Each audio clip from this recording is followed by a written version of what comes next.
So, track's about to go hot, bottle's warm, everything's ready, front end all the way tight. Ain't touched the rear shocks. Don't know where we need to be at, so might go up here and spark them, don't know. What I do know is I'd like to ride the bars for a little bit, yes Lord, so see what it does, come on.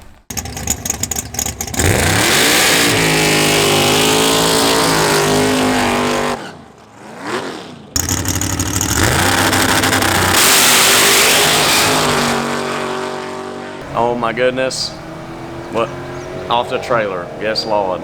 3113s, doing great.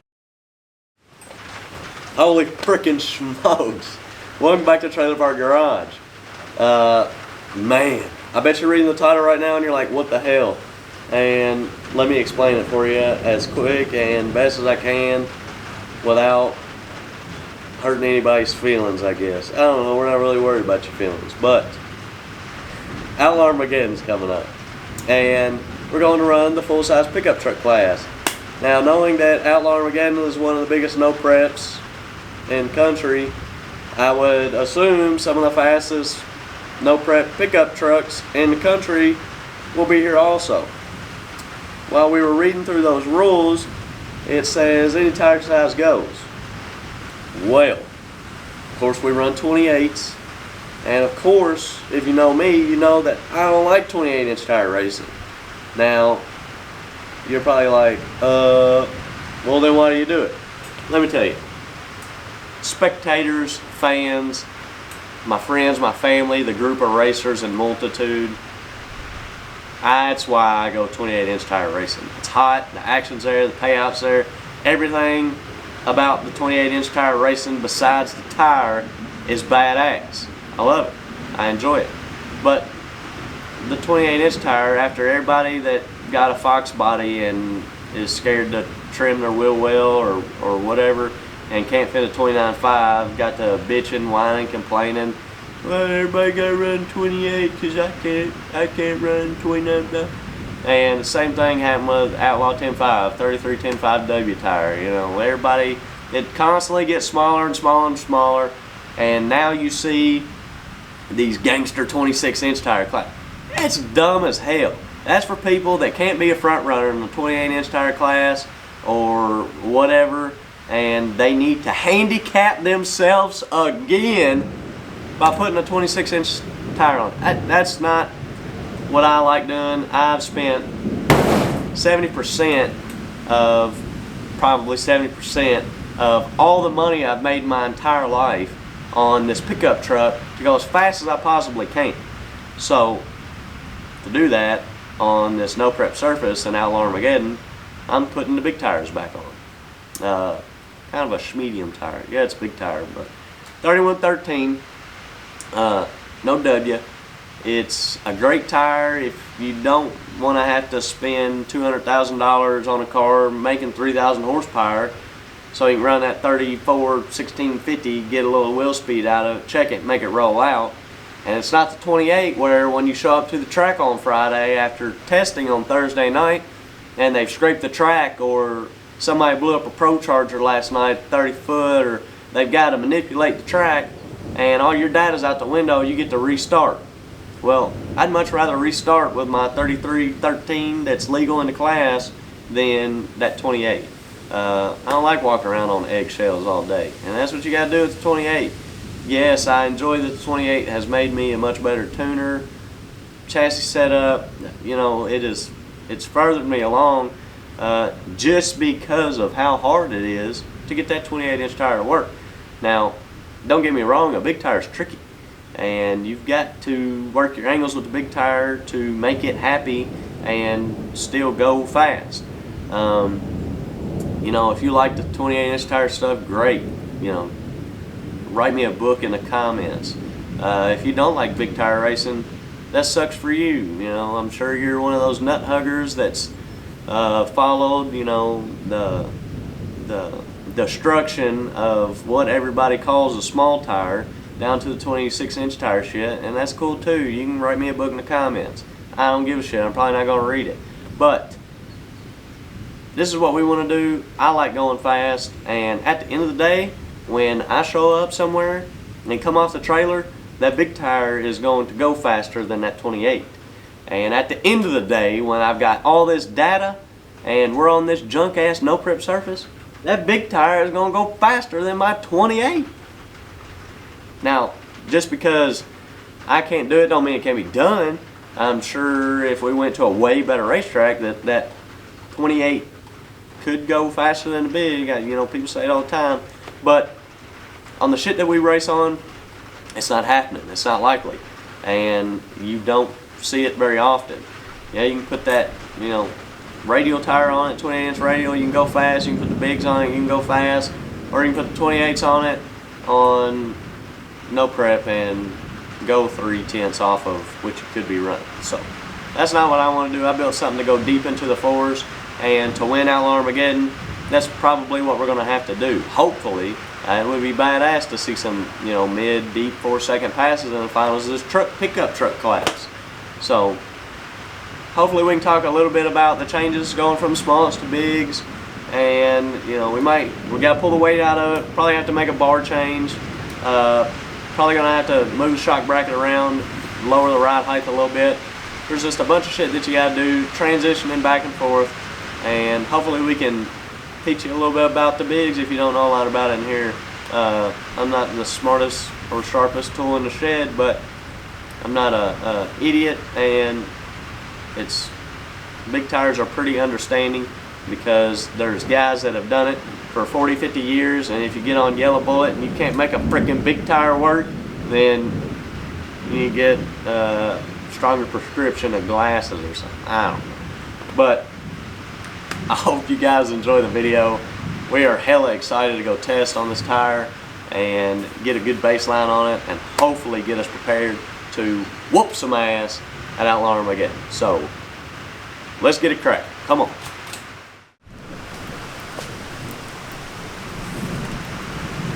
Look at that thing. Out there getting rained on, neglected. Let me get a hood back on it. Preserve it a little bit. Alright, check it out. Washing off the wheelie bars, kinda. Because they had a shit ton of spider webs and cobwebs and all kinds of shit under them. They've been setting so long under the car. But under here, check it out. It's a little dirty and everything. We ain't cleaned up back here in probably 2 weeks. We ran the street last weekend. It gets it dirty fast. I have went ahead and moved the shock brackets because I ain't even gonna attempt to set it down because I already know. I mean, we've got going from a 28 to a 31. You got 3 inches there, rope 3 inches on the tire. Probably more like 3.5. Ain't no telling size difference. So I dropped it back down 2 holes on the bracket. When we ran big tires before, we ran it in the bottom hole. And when I first started running small tires, I ran it in that bottom hole there that's not filled. And the bolt that you see on the bottom was in the 4th hole when we were on the smalls. So we can give it that ride height. We raised everything up a little bit better, and it made our instant center height a little better. Everything, it helped a lot. So we've moved the shocks, and we've got the tire, the rear end housing jacked up at ride height, and I'm going to take a peek at the 4-link. So what greater peek to take than through the fuel door? See what we got here. Yeah, I don't know if that's aggressive enough for the big. So if you don't know, a big tire needs to be hit hella hard, and you've got to make some wheel speed up front. Now, why do you do that? You got to have wheel speed so you don't wad and mangle the thing up, and it puts you in some tire shake, or it don't put you in some tire shake and it's just slow. You got to get the wheel speed to keep it from shaking the tire and doing all that goofy shit that slows you down. So pretty much what you do is you melee that thing out of the hole, and wherever you decide you want to check the tire, what I mean by that is yank some power out of the thing to get it back hooked up, and then start, ramming it in. And, converter coupling up, you know, adding some systems, shit like that. The big tire is a little strategic also. The 28, you just gotta pull power, make sure that four-link geometry is absolutely perfect, and hopefully, I don't know, somebody has prayed for you. Yeah. But anyways, I'm about to slam the bars back on it, and I'm probably going to drop that top bar one. Why? I don't want to mess with our height. I like our height of the four-link, but the spread is just not that aggressive up front. We need, you know, to get pretty busy after the tire up front, because it's just going to hook a lot harder than the 28. So we'll close the front spread up just a little bit. We've got the shock brackets moved, and we've got almost all of our ballast out but 150. So we'll have to throw it on some scales, see where we're at there, and go from there. Yes, Lord.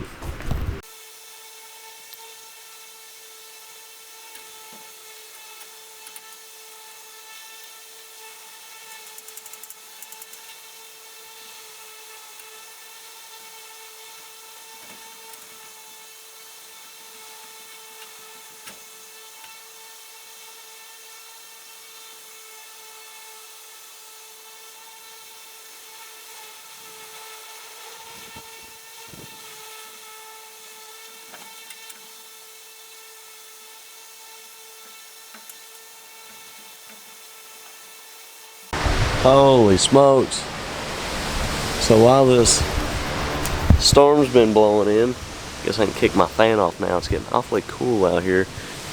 I've been adjusting and tweaking on my bars, these wheelie bars, no four-link. I don't know if I done told y'all, but we did move the four-link around. I know I got a flashlight somewhere. Yeah, here you go. So four-link move, we just dropped top bar down one. Of course we moved shock brackets. Of course we got the weight out of it. That's our big bar. Probably going to be transporting our little 100-pound weight bar in there. Put it on the scales, check all that. But I put the bars on here. All I could get was 4.5 inches the wheelie bar height to the middle boat. And I'm not cool with that. Now I like, you know, 5 3/4 on one side with stagger on the other, but 5 3/4 to 8.5 I would like adjustment to. Now we got that. If you don't know nothing about a damn wheelie bar, you got rod ends on each side, and you adjust the height of it by twisting the bar. Pretty self-explanatory. You want to raise it up, shorten the bar. You want to lengthen the bar, you can lower it. So simple rod end shit. But yeah, I finally got the bars where I want them. I got everything tied up underneath there. Bars are ready to rock, four-links are ready to rock, shocks are ready to rock.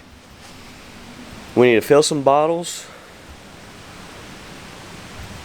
I got the line lock fixed. Did I tell y'all that? Let me show you what we got going on. So I had now listen, I'm about to embarrass myself, but I had the smart wire activating the line lock through a ground trigger. I had the second kit inputted as a voltage trigger. One button using the same thing. Guess what?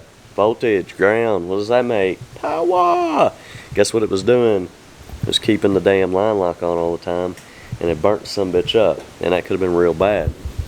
But I don't know if you can see it down in there on the chassis. No. But we got the line lock fixed up. So, man, look at how it sits on them bigs.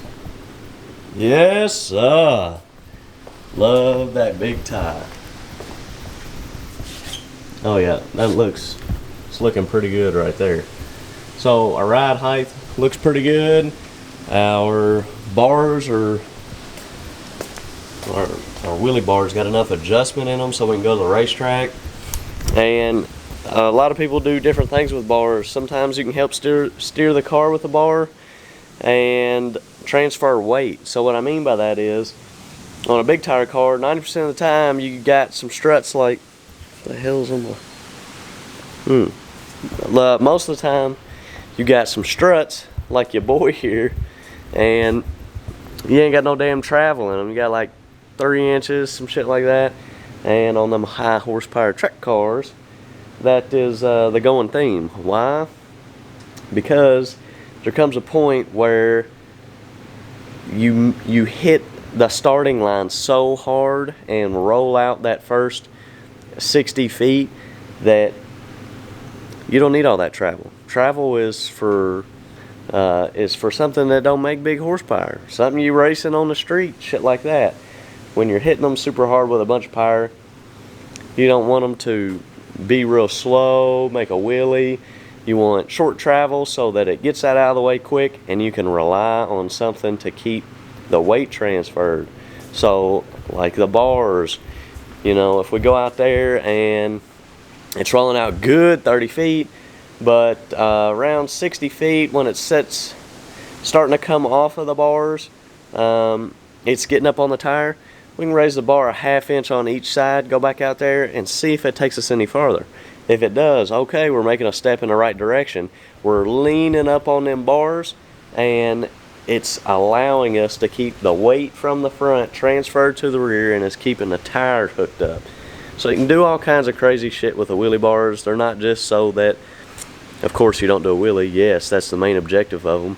But there's a bunch of shit you can do with the bars to manipulate other things on the chassis. You can keep the transfer of weight, and you can steer the car kinda a little bit while you're on the bars. So if you let go of the brake and it's darting hard to the right, but when it's not on the bars, it's going straight, you can lower the left one, whatever. You get what I'm saying. Normally you want a little bit of the power's flicking on and off. I think it's about to get, look at this. Of course it quits doing it. I think it's about to get brutal out here. But anyways, yeah, wheelie bars, yes, you can do a lot with them. Big ties, yes, you can do a lot with them. So today, I don't know what else we're gonna do. Probably nothing besides fill some bottles. I've looked over the truck. Not much else we really need to do. So yes, we'll see what's going on here in a few. Hopefully get ready to make some legs. We need to. So we got everything checked out. Head to the racetrack, get our bottles filled, make some legs. Yes, Lord.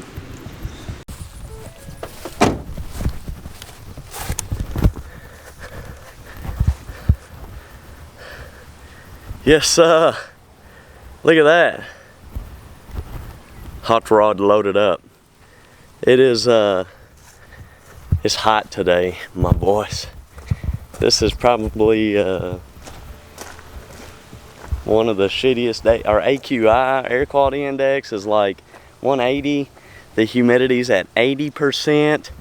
And what are they saying the actual, not the real feel, but the temperature is? Let's see. It's 130, 94 degrees. Real feel, 109. 72% humidity, my bad. But yeah, I'm sweating a little bit, but gosh dang, it don't even matter. Look at that. Oh dear Lord. Whoop, whoop, whoop, whoop, whoop, whoop. Got the big tires and the bars on it. Man, I almost want to take it out on a horse track over there. Oh hell yeah. But anyways, we're loaded up. We got our nitrous bottles full. And if you know, when we went to Louisiana last weekend, we was dealing with a problem with the truck slightly popping and banging. And we're like, alternator? And a bunch of you guys were like, hey, yeah, put a bigger pulley on it. So it's making 17.4 during the run. It's not a voltage problem. And the O2s don't do nothing silly. They slightly spike when they do it. So I'm looking around. I have got in the habit since I've ran smalls, and this is the truth. When I went to small tire, stopped using as much nitrous, I stopped turning on both bottles. I run two 10-pound bottles. I don't dislike the 15s, but to tell you the truth, I couldn't afford 15s back then, and all I had was 10s. I had a couple of Nitrous Express bottles that JJ the Boss hooked me up with years ago when I was running a white truck, and I just stuck with the 10-pounder. So when I went to whole milk, we started spraying a 40 jet out of the hole. We was dealing with some pressure drop. Well, before we dealt with any pressure drop, I knew that 40 jet was the truth. So I put two 10-pounders in it, dash 8 line, turn them both on. Never had a problem with pressure drop. We were at 830 by the end of the pass with a brand new full bottle. I didn't purge it ungodly. It had 24 pounds in it. I don't overfill my bottles. Some people overfill them a pound or some shit like that, but you're taking away the vapor to liquid ratio that's inside the bottle, and you get to putting too much liquid into shit, and you're gonna have a nasty pressure drop. I know some of you guys are like, well, I go up there and I purge it for 5 hours. Yeah, you look like a retard, and you don't even know the problems that you got going on. Anyways, 24 pounds in the bottles, I purge them. If you notice, I don't purge a lot. I get my bottles as close as I can on heat, within 100 pounds if I know I got 2 freshies in it. 200 pounds high, because as soon as you blip that thing or you drive through the pits and rattle them around, the molecules start to settle, and the pressure settles and it dips down. And I like that. I like being able to heat the bottles in the pits, bump around, drive up. Some people shake their bottles, they heat them before they put them in, they shake them up, whatever, they got a bottle bath or whatever. But that's just how we like doing our shit. But we are going to turn both bottles on, and hopefully that kills the popping and banging. We were having a pressure drop problem. Did that result to the popping and banging? I don't know, but it's something that I found, it's something that I don't like, and it's something that could make it pop and bang. Besides that, we're loaded up, we're ready to go. I ain't going to talk your ear up. Let's go to the racetrack. Come on.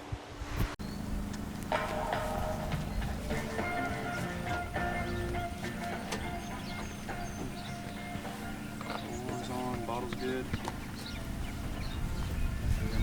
Do you find that one over there? No, find that side.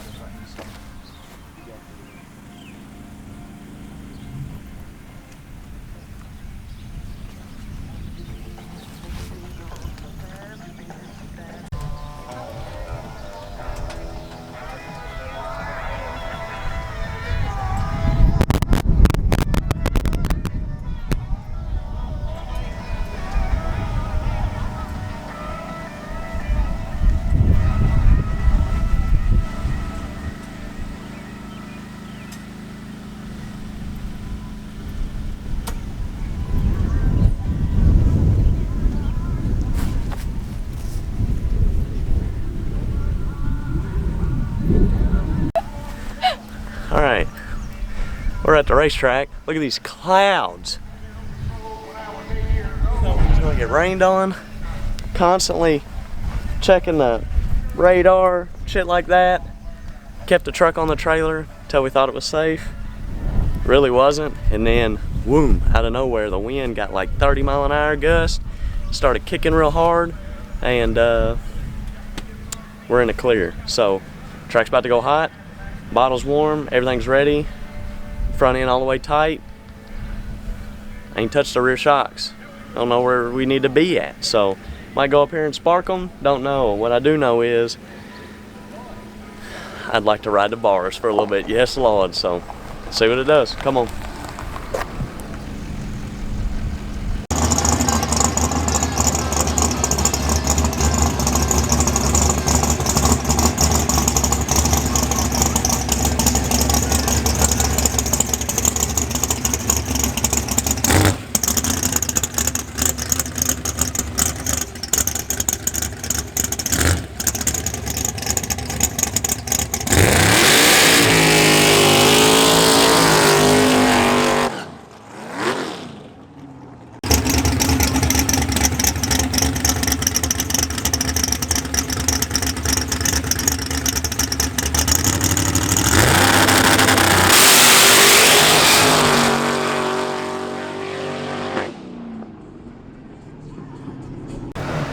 Oh my goodness. What? Off the trailer. Yes, Lord. 3113s. Doing great. I think I'm going to put a little bit more bite in the tire. I think we'll go up on air pressure a ½ pound. Everything we did was kind of a shot in the dark. Pull up the log, look what it did, start applying some more power, see what we can do. Great off the trailer lick though, especially on this shitty racetrack. One thing that I noticed was that the truck drove to the right, but then Drew went up there and his car went to the right. So, not sure if the cars, because I mean, like, you can overlay the groove. I put him a half tire out of the groove when he got up there, and his shit mimicked the same curve as ours did. So I'm not sure if it's a lane deal. I haven't raced the left lane since King of the Hollow, but I don't know. That's a little weird, but we'll try it again. Maybe drop the bar a little bit on one side, give it a little stagger, see if it tries to drop. Well, I'm also going to raise the bar up just a tad. So keep working with what we got. That's why we're here, to get some data, try to get as close as we can. And really, we're wasting our time running it past the concrete out here, because Outlaw Armageddon is a flat racetrack, and even if it's no prep, it's gonna be better than this. I wish I could put into words sometimes the tracks that we go to and really explain it, what we're looking at and how it's different from the others. I'm just not well with words like that, that trailer park education. But we'll go make another pass, see what happens.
So the guys decided to have some fun and do the trophy race. And they're the only two entries. So let's see how this goes.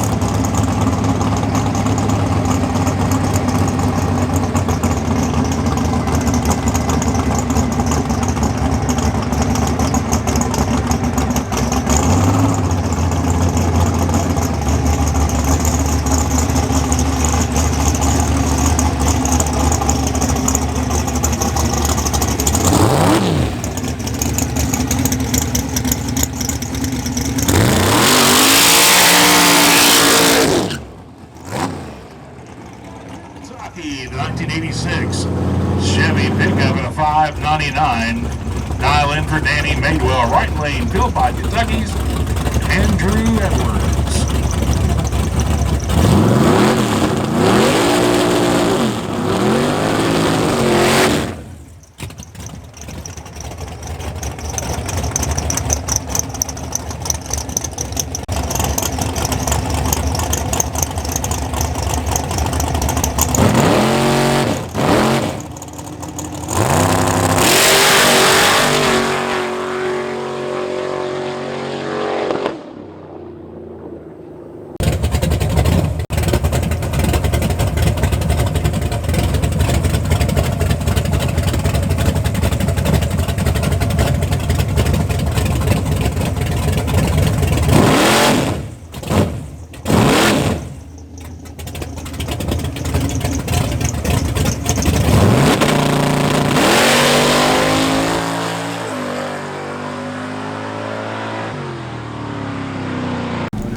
Alright,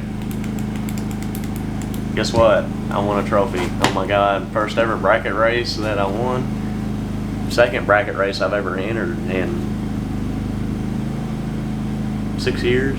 Yeah, so awesome. Can't believe I got to beat up on my good buddy Drew. a day I'll truly never forget. But we've got a little popping and banging issue. I think we've got to figure it out too. There has to be something weird, wonky going on with the inductive delay the way we have it set. And how, I don't know, but when this thing gets a little bit of timing in it, like not enough total timing to make it pop and bang, it starts popping and banging. It's not the alternator, it's not none of that, it's a timing problem. So for some reason it's not liking timing upstairs. Drew brought up a good point that it could be the cool pack, the load, that it's exerting, it's just having trouble. We don't know. So that third pass where we trophy class bracket race, yes Lord, I pulled 2 degrees more timing where it started to pop and bang at the 60 and it rode all the way out and the truck was all over the place, and I'm like, probably should let out.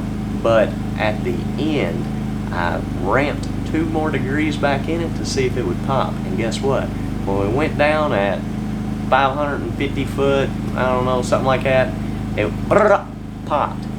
I was already on the chute, we went through the traps, it went a 30 at 115. We was on the brakes, on the chutes, so I'll take that as a successful day. We come off the trailer, it did what it needed to do, went down the racetrack, finagled it a little bit, got it to go faster than a 60, it popped, came back, figured that problem out, went faster than the 60 again, and went out the back door pretty decent. So going into the next test session, we're gonna have to pull a little bit more timing on the big end, or figure out what the hell is either going on with the cools or the inductive delay. Something is just weird. So we'll get to figuring that out. So glad to be back on them freaking big tires and bars. You can drive them things just as much as you want to drive them, and if you don't want to let out the gas, guess what? You ain't got to. Just put it back in the middle of the racetrack, baby. I'm a big tire fan, but 28s, junk, big tire, you get to go fast and you get to have fun, you get to drive the shit out of your race car. So, had an awesome day. Drew brought his shit to the track, and it worked out of the box. Brand new deal. Look, I don't even think my peeps have seen this car much. Look at that. Big block Ford. Oh yeah. Drew driving. Check him out. His eBay account got hacked, so he's a little frugal right now. But it was a pretty good day of testing, I think. Are you happy with the outcome? Are you happy with the outcome? I'm absolutely happy. Then there we go. Everybody had a good day. We both got our hot rods in check. Time to keep testing, crack down, pick up some ET. Yes, Lord.